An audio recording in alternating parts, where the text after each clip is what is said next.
to the Slowtwitch podcast. As always, I am joined with Ryan Heisler today. My name is Eric Wynn. Ryan, I think we need to talk a little bit about what the podcast is. I don't know, because we're so new, right? And we're just shooting by the hip. Yeah, that too, yeah. Right? So, ultimately... First of all, why do we have to do this? Do what? This why intro? Do we have? Yes. Why do we have to redefine what this is? So I think we got a lot of feedback from our conversation with Andrew Messick. Feedback's a good way to put it. And, some of it constructive and some of it a lot of noise, right? And the thing that I think helps kind of level set everybody on this front is we're here to have a conversation. When we have a guest on, we're not doing interviews. Like, we're having a pure talk with this person and we're going back and forth, and we want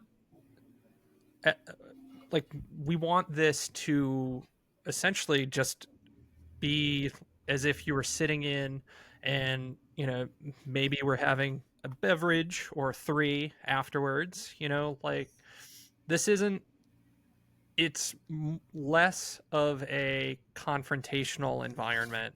We're not going to be... You mean we're not going to yell at people on our podcast? The only time we might yell at somebody is in jest, right? Because, I'm sure there's going to be opportunities where I'm going to yell at you on this, right? Oh, yeah. But that's because of our relationship. When we're bringing somebody else into that, it's essentially, it's triathlon's cocktail hour, I guess, is the best way to view it, right? We're all going to talk, shoot the shit, let's go. And I think there was an expectation that we were going to be really rigid, formal, or critical, or even taking it to almost like a punditry level of engagement. And that's just not who the two of us are. And I don't think that's who we want to be going forward. Yeah, well, first of all, if there's somebody that I genuinely dislike, they're probably not going to be on the podcast, because I don't want to spend an hour with that individual, right? And I think there was a lot of people out there that, well, I know that there's a lot of people that genuinely hate our last guest, Andrew Messick.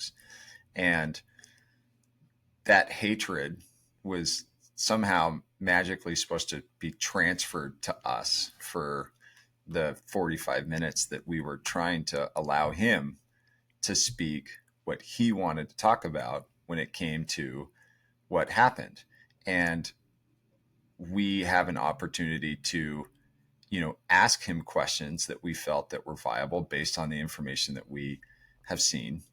And we probably didn't ask all the questions that we could have, but we also had 45 fucking minutes to prep for the podcast. So, and we had just finished an hour and a half long conversation with Ben Canute, which we covered 90% of the topics. So, yeah.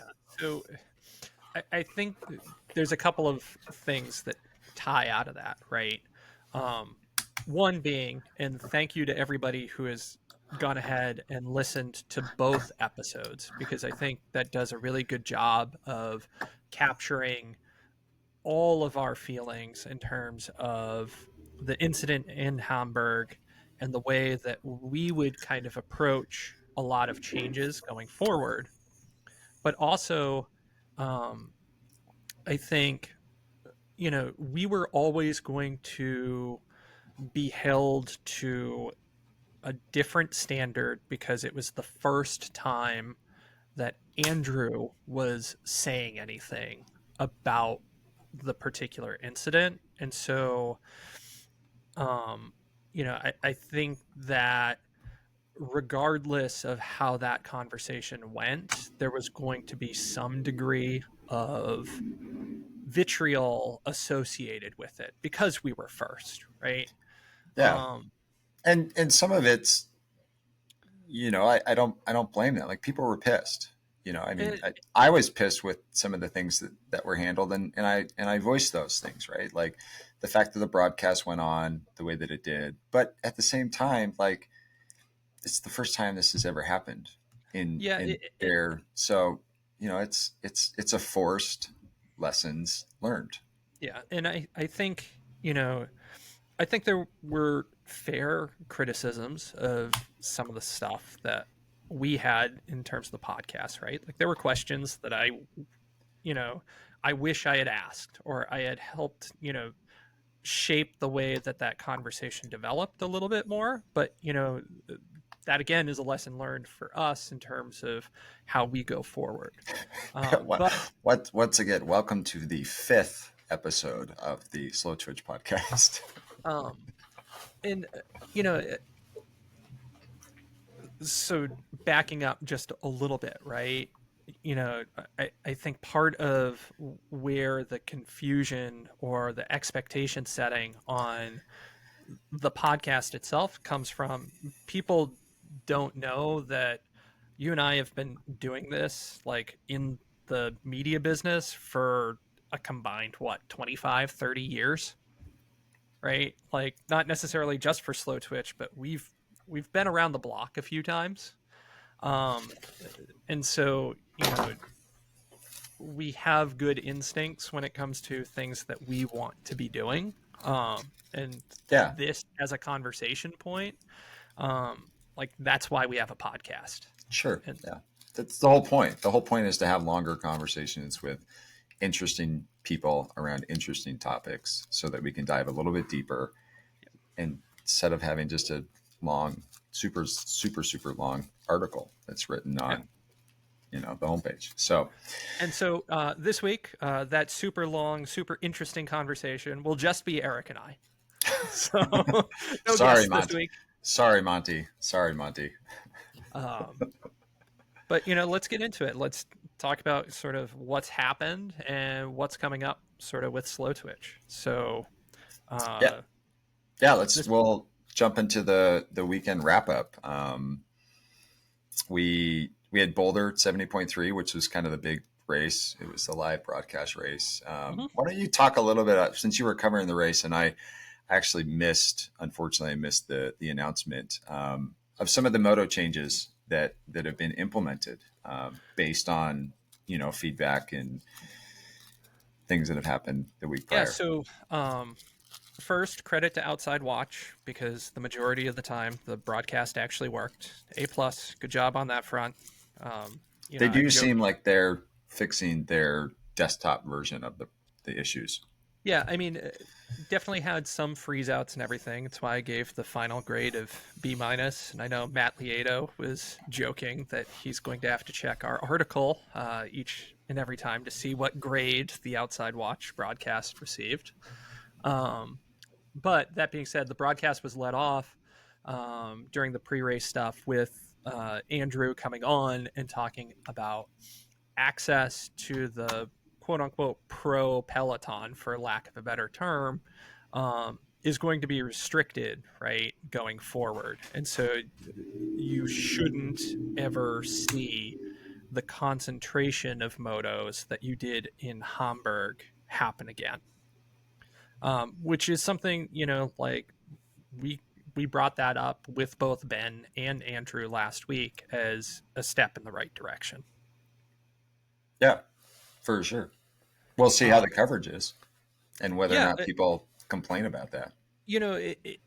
the majority of, at least of for our forum, all seemed to be relatively happy with the actual coverage itself that was provided on the broadcast. So I think, you know, at least at this particular course, for whatever reason, like that worked out. And I think some of that ties into how the race dynamics played out. The swim was relatively tight. Sam Long then absolutely blitzed everybody um, on the bike, and Not as not as big as Taylor Knibb Blitz, the No, Taylor. I females. was about to bring that up with Taylor Knibb kind of just absolutely rocketing away from everybody. Like I think she stopped leading the race at like mile 1.5. The bike. Yeah, Like yeah, last time she wasn't in the lead. It was yeah. just sheer absolute dominance. Um, but from a broadcast perspective, right? Like we didn't lose anything um, by seeing kind of a reduction in moto coverage. Now, um, like the way that the race itself kind of played out, and there's additional safety changes, right? Like that are part of this review process that Ironman's kind of talked about, and I think one of them is going to have to be like, do we have broadcasts on courses that like particularly 70.3 courses that have two loops, just because there were some incidences where you had pros passing double and triple wide age groupers, and where does your moto go, and like questions around like what is the right thing for the athlete to do in that scenario. um and I think that has to be part of something that gets looked at going forward. I agree. But yeah, it's hard because you go back to the conversation that we had with Ben Canute, and I don't want to always go back to other episodes, but the reality of it is a lot of the permitting process requires these 2 loop courses and these 3 loop courses with like Ironman Arizona, and we're going to see what they choose to do based on this, and that is, you know, the decisions may be made, because obviously safety is number one priority, and that always needs to be the case. And if it's not, we've got a bigger problem that we definitely need to start poking at when it comes to that. Now, with that said, um, some of these events, um, they sign up for the coverage, Yeah. and so if you're to go to the city of Tempe and say, hey, we're not going to do a live broadcast on this anymore because it's not safe, the city of Tempe may have the right to say, well, then we're not going to put a race on anymore. And all of us as a community are going to need to stand behind that and support those decisions. Assuming that we want Ironman to exist and to continue to put races on. And I mean, at least in North America, right? Like Iron Man is the big game in town. we Yeah, whether we you like can't it or not, like, discount that. yeah, um but I think what's becoming more and more clear, one of the questions that we've had and collectively the community has had is, when given the choice between, is Ironman a broadcast company that puts on races, or is it a race production company interested in athlete safety and everything, and it just so happens to have broadcasts at some of their events? It's becoming more and more clear it's the latter, right? They are a race production company interested in athlete safety. They happen to have broadcasts at some of their events, right? And so, with that decision making in mind, I think as they look at, say, what the 2024 Outside Watch, assuming that's the platform, wherever they're going to be doing live coverage, I think the way that a course is laid out has to be part of the overall decision making process. And maybe that's how you pull together a season where like certain prize purses are enhanced and everything else, so that way you tie together this narrative of like, we want to be able to showcase our professional athletes because they are critical to the sport, but we also want to make sure that we're not impacting the overall athlete experience for everyone else in order to provide the broadcast. yeah, yeah. So let's talk a little bit about the race and how it unfolded. So, this was one of those instances where, um, at least in the men's field, the swim didn't matter, right? Like everyone pretty much came out within a 2.5 minute window of whoever was going to impact the race.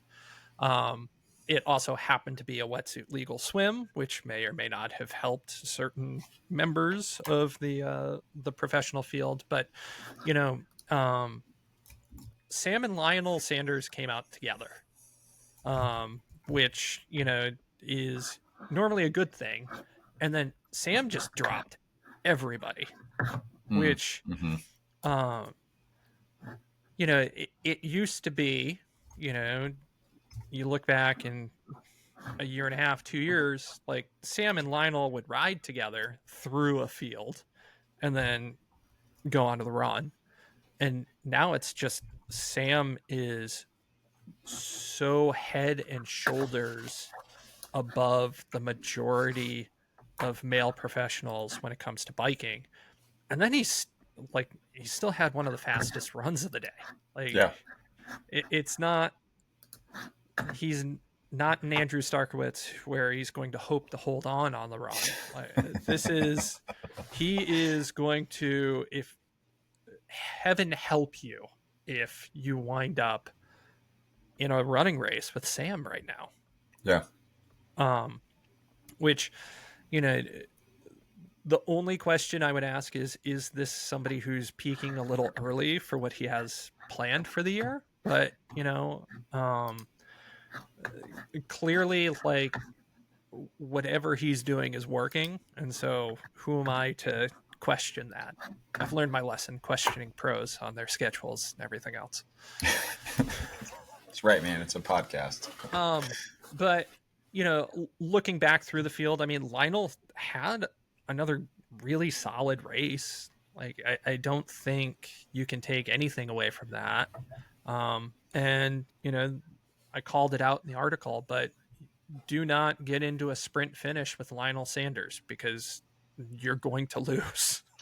Yeah. And kudos to Chris Leiferman. I mean, he had a phenomenal race Yep. back. He's been out most of this. I think this was his first race back in the season of 2023. And he just kind of proved that he took his time with his recovery and getting back into racing, and it showed that he was ready to go on all cylinders, because he had a great race. I didn't expect him to be in the top three. And I was hoping he would crack the top five because I really enjoy him as a human being. He's a super cool dude, and he's great for the sport. But I didn't expect him to be a top three.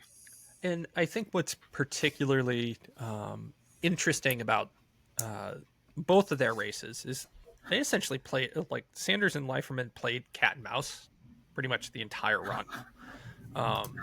One would get away, come back. That's the kind of excitement that I think gets highlighted at the 70.3 distance. We've been very lucky this year in terms of late race heroics. Going even, like, we had a very rare final set of passes at Ironman Texas really late in the day. I mean, usually you get to the end of these events and the result has been written in stone for a while. Yeah. Which the women's race was, right? To be very clear, the women's race was over about 40 minutes in. For first place, yes. Yes. Yeah. Second, third, fourth, it was a battle all day. It was close finish with those girls. You know, and kudos to Holly Lawrence for just admitting that she was in good shape, but no way was she ever even going to touch Taylor Knibb on that particular course. And to be frank, I don't know, outside of potentially Paula Finley right now, like, I don't know who has the ability to even do that if Taylor's on. I mean Taylor's becoming the Gwen Jorgensen when she dominated, the Olympic scene. Yeah, I mean, with Knibb, right? Like, I would put Finlay, I'd put Daniela Reef, assuming she's healthy, Mm-hmm. and I'd put Lucy Charles Barclay. Yeah. Those are Jean, your you don't think Jeannie? No, not when she's on. no. No, Really? I would put her just below that, Okay. All right. right? In terms of competing for the win Mm-hmm. at 70.3 Worlds. Okay. Yeah. Um, and what'll be interesting, and this is something that as we start doing more research of future races, right? Like being able to understand the World Championships courses are going to really look like in Finland, um, and how the race dynamics will probably play out. Because the one thing, and we'll talk about Taylor's kind of semi pivot with TT racing upcoming, but if that bike course happens to be more technical than anything else, right? You start moving some people around in terms of where you might expect them to wind up. Yeah. But I mean, that's probably if you were to take your top five, you could put those five names in a hat and draw them out 10 times. And one of those orders is probably right. Yeah. Well, Paula's doing the same strategy. She's going to race the Canadian TT championships again. That she did last year, and I think she set a new course record over there last year, and she's going back to set up a new course record. It was kind of raining last year, and Paula is she's had to do a lot of bike training to get comfortable on a bike. I remember her explaining to me, um, her fear of time trial position, because the first time she'd ever been in the TT bars, she was racing, and it was really, really raining. She hit a bump, and she just almost crashed out because the bars were down. Back in the day when they used to have the bars down because they thought that was faster, and her hands just slipped. And so ever since then, she's never really felt super comfortable in a TT position. And so over the last couple of years, primarily since she signed with Specialized, that's been a big focus point for her, is to make sure that she's A, comfortable, and B, when she moved to Bend with Eric, she's done a lot of gravel bike riding so that she could feel a little bit more comfortable in corners and turns. And so these ladies that are going out and specializing in these TT events and really learning how to cycle, they're getting out of the swim, and it's like, see ya, we're out of here. And then they can still run. It's amazing. Like, so I mean, you mentioned Paula's development with TT riding, right? So Taylor Knibb signed with Trek Segafredo to she's going to be racing some TT events. She was asked about more road racing and kind of gave a relatively ambiguous answer yeah, on that no, front. no interest. I mean, but Taylor has readily admitted, like, she is still a novice when it comes to a TT bike. You wouldn't. Oh yeah, I mean, the first 70.3 World Championship, she was on a freaking road bike with like 12 gels, like taped to the top tube. I mean, I don't hate gels taped to a top tube ever. That was just normal when I started. So, Mm-hmm. Yeah. But what I find really kind of interesting is she's going to be going really in depth on what is her perceived weakness in triathlon, but it's also she clearly has opportunity on the bike. Period. End of sentence. Like, she's just so fast. Yeah. And so the only thing that starts getting interesting is how does that shape a season for somebody overall? Well, I mean, a good example of this would be Cam, and how he chooses to shape his season. And I think what Taylor has going for that's a little bit different than Cam is Taylor is a triathlete, very specific triathlete. All of her sponsors are around triathlon, and she entered into those sponsorship agreements before this opportunity came around, where Cam is a sponsored professional cyclist that happens to just come over and kick the shit out of most people in triathlon. And kudos for him for doing it. But when you see Cam come over to race triathlon, he's got his team cycling sponsors on him.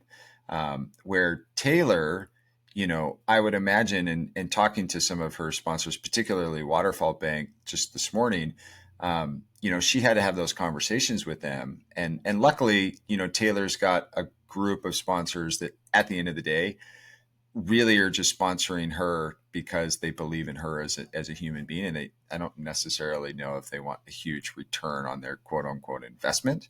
And that's kind of, Ben's point at Waterfall is he wants to truly support these athletes, and he wants to make sure that these particular athletes can accomplish their dreams and their goals in the sport, and whatever he can do to help them achieve that, he's willing to do. So, because when she goes over to do the TT stuff, like she's a full on cycled sponsored athlete from that team. So, maybe Ben can pick up the paying off the pros 101 through 200 that got dropped off the PTO this past year.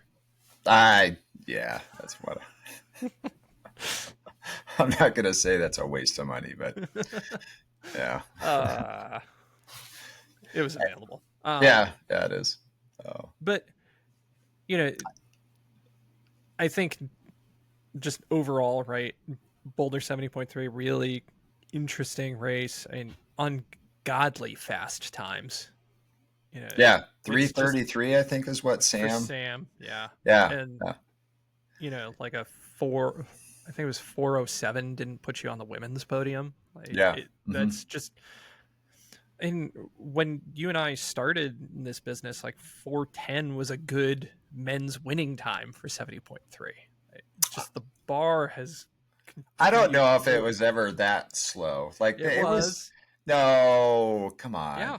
It was high threes, man. Like no. 3. That was like 2013, 2014 when we started seeing threes. Back in the day when courses were real courses instead of these fast 2 loops.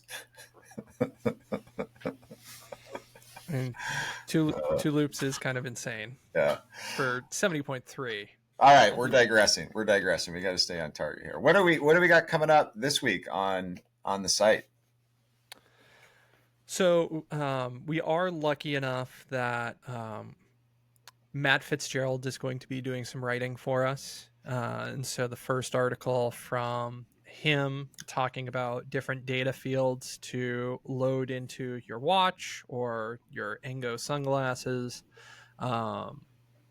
for specific training zones. That will either already publish or be publishing when this podcast airs. And then we have a couple of other reviews that should be coming up. Ryan Risch has an initial review of on stuff from Wahoo. Yeah. Just put up a really kind of in-depth look at Tifosi and their prescription sunglass program, which is of particular interest to me because my Smiths are starting to burn themselves out after a few years of heavy use. So good stuff. Yeah. We've also got some stuff from Cadix that's coming up here pretty soon. We're finishing those reviews up in the shop. We've got the 4-spoke Aero disc wheels and also the rear disc. What I mean by disc wheels, I mean disc brakes. So that will be coming out pretty soon. Probably next week is when those will be hitting the site. Megan Foley, who took, let's not forget about that. She took second at Alcatraz.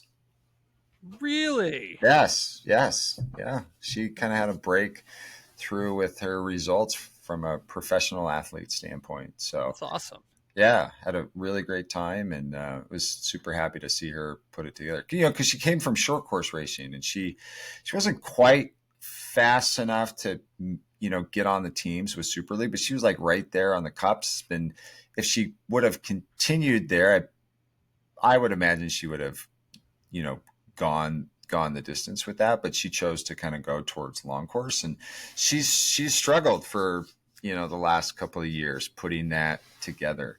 And so things are starting to come around for her. And yeah, she went to Alcatraz and took second, and she was pretty stoked about that. So she's got a write up of Alcatraz and just her experience there, and so that's coming up on the site. And then next week, I was about to say, next week you're traveling. yes, I am going to Germany. So I've got to. I'm going to be flying into Frankfurt and then driving down. Okay, so is it because the American way to pronounce it is Roth, but is it? How do you pronounce it? I'm going to learn as soon as I get there. Is it Roth? Roth? I think you have that flipped. Did I Like flip the it? Americans say Roth. Roth, Roth. and Roth. it's Roth. Ruth. Yeah, Roth. Okay, yeah. So no disrespect to Roth, but I'm going to figure out how to pronounce it properly. And I yeah. think you just got it Okay. All right. We're that way. getting there. Yeah. Yeah. And that's going to be a lot of fun. We are going to be spending quite a bit of time with pros over there, primarily talking about their bikes, because that's what the Slowtwitch audience really likes.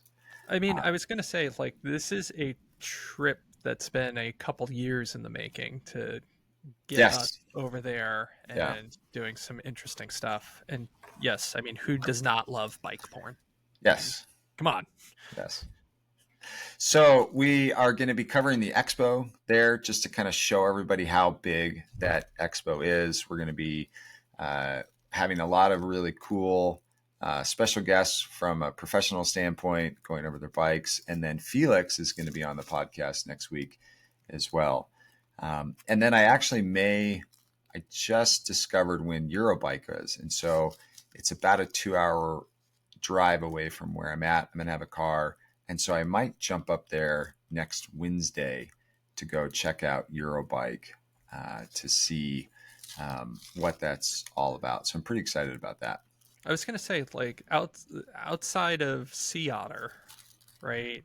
I mean, here stateside there's no Interbike. There's not as much from that big expo industry collective kind of thing. So being able to shoot over to Eurobike, I think that's a really unique opportunity to see what's going on, especially with some brands that don't always get the visibility that you might expect here in the States.